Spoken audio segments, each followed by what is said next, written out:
Hello friends, good morning. आज हम आपको बताएंगे ह्यूमन ज्योग्राफी में क्वांटिटेटिव रिवॉल्यूशन क्या है।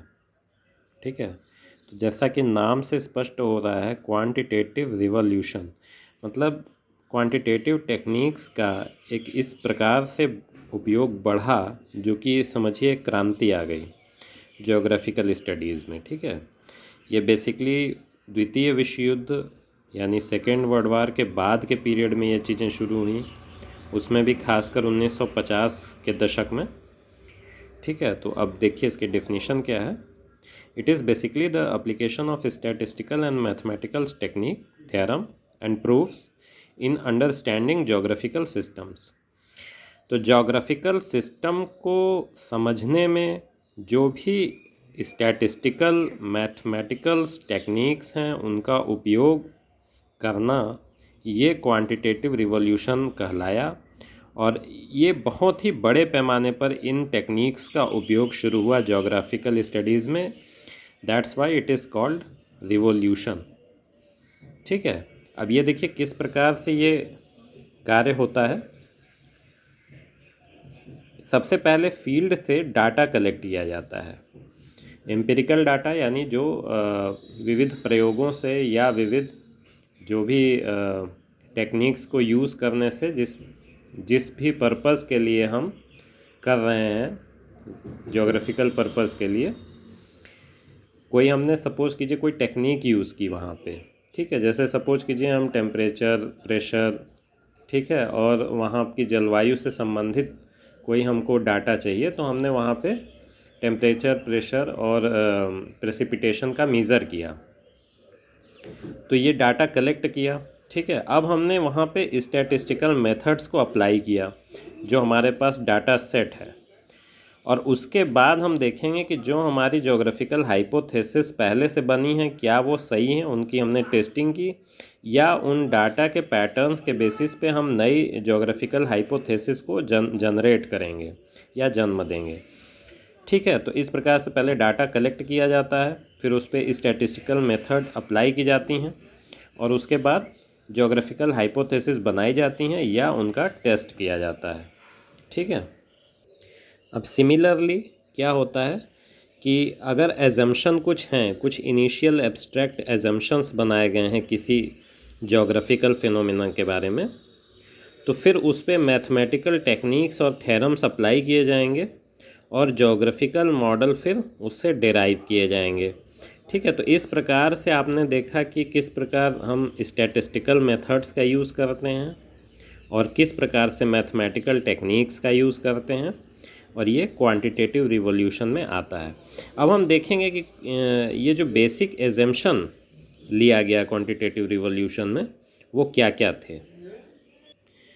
तो देखिए, सबसे पहला एजम्पशन था कि man is a rational being who tries to optimise his profit.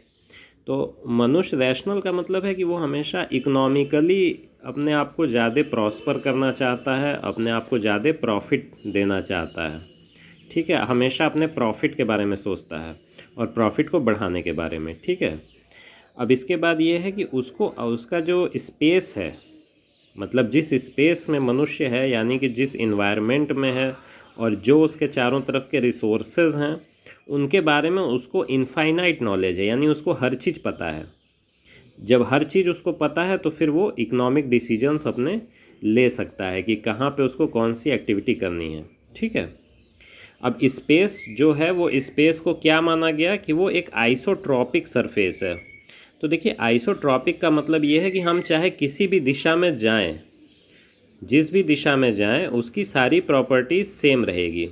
जैसे एक हमारा सेंटर है, सपोज कीजिए जैसे दिल्ली है, दिल्ली से हम अगर 100 किलोमीटर उत्तर जाएं, 100 किलोमीटर दक्षिण जाएं, 100 किलोमीटर पूरब जाएं या पश्चिम जाएं, ऐसा इसमें माना गया है। मतलब रियल वर्ल्ड डिफरेंट होता है, लेकिन इनके हिसाब से एक आइसोट्रॉपिक सरफेस होगी, किधर भी हम जाएं वहाँ सॉयल प्रॉपर्टीज़ हों, चाहे वहाँ इकोनॉमिक फैक्टर्स हों, जो भी कुछ हो सब कुछ समान रहेगा। अवेलेबिलिटी ऑफ मॉइस्चर, कुछ भी अगर हम लें तो एक आइसोट्रॉपिक सरफेस है, जिधर भी हम जाएंगे वो समान रहेगा, वो उसमें अंतर नहीं आएगा। ठीक है, अब देखिए इन्होंने मतलब इन जो जोग्राफर्स थे इन्होंने ये कहा कि नॉर्मेटिव क्वेश्चंस का यहाँ कोई स्थान नहीं है। तो नॉर्मेटिव क्वेश्चंस में क्या क्या चीज़ें हैं, जैसे कल्चरल वैल्यू। अब जैसे बनारस है तो बहुत सारे लोग बनारस ही रहना चाहते हैं। क्यों? क्योंकि एक कल्चरल बिलीफ है कि वहाँ रहना अच्छा है ऐसा। तो उस चीज़ को ये अब उससे क्या होगा कि वहाँ की जो लैंड वैल्यूज़ हैं या रियल इस्टेट है या कोई भी चीज़ है तो उस पर उसका असर आएगा ना, जब ज़्यादा लोग वहाँ रहना चाह रहे हैं। लेकिन इन्होंने क्या कहा कि नहीं, इन चीज़ों का कोई स्थान नहीं है, और इसी सब बात को लेके इसका क्रिटिसाइज भी किया जाता है। आगे हम देखेंगे वो मेरिट और डिमेरिट्स में। तो यहाँ देखिए कि नॉर्मेटिव क्वेश्चन जैसे cultural value, belief, attitude, custom, traditions, like dislikes, prejudices और एस्थेटिक वैल्यूज़, इन सब को कोई भी स्थान नहीं दिया जाना चाहिए ज्योग्राफिकल स्टडीज़ में। ये इनका एजम्पशन था, ठीक है, इन ज्योग्राफर्स का जिन्होंने क्वांटिटेटिव रिवॉल्यूशन लाया। ठीक है, अब आगे देखते हैं। अब देखिए ऑब्जेक्टिव्स क्या क्या हैं। तो ऑब्जेक्टिव्स क्वांटिटेटिव रिवॉल्यूशन के ये हैं कि ज्योग्राफी को एक साइंटिफिक डिसिप्लिन बनाया जाए, ठीक है, बिल्कुल साइंस की तरह, बिल्कुल प्रेसाइज लैंग्वेज इसमें हो, बिल्कुल एकदम सॉलिड, एकदम कॉन्क्रीट बात कही जाए।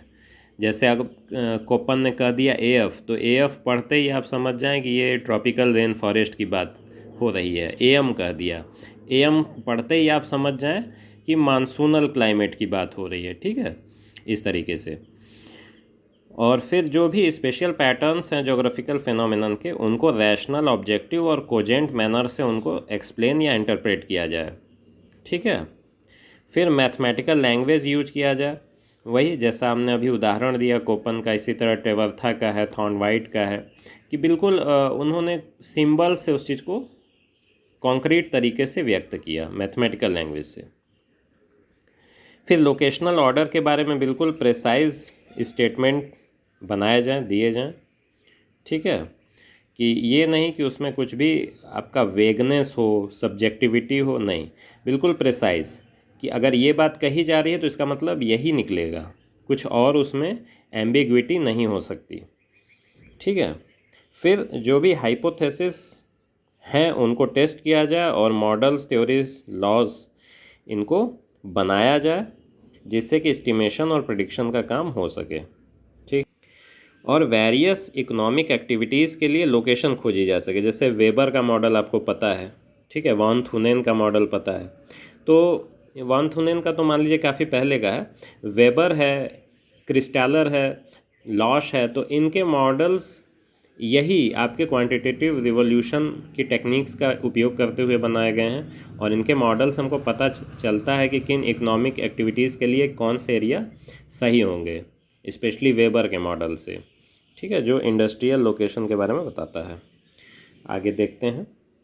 और इसका लास्ट ऑब्जेक्टिव जो है वो ज्योग्राफी को एक साउंड फिलॉसफिकल और थियोरेटिकल बेस देने का है, और साथ ही साथ इसकी मेथोडोलॉजी को ऑब्जेक्टिव और साइंटिफिक बनाने का है, ठीक है। ऑब्जेक्टिव यानी उसमें सब्जेक्टिविटी, आर्बिट्रैरीनेस ना हो, मतलब बिल्कुल कॉन्क्रीट तरीके से कहा जाए बात का, एक सीधा मतलब निकले, एकदम सॉलिड बातें कही जाए, और साइंटिफिक हो, ठीक है। तो देखिए अब क्वांटिटेटिव रिवॉल्यूशन की जो मेरिट्स हैं, डीमेरिट्स हैं, इनको हम लोग अगले वीडियो में कवर करेंगे।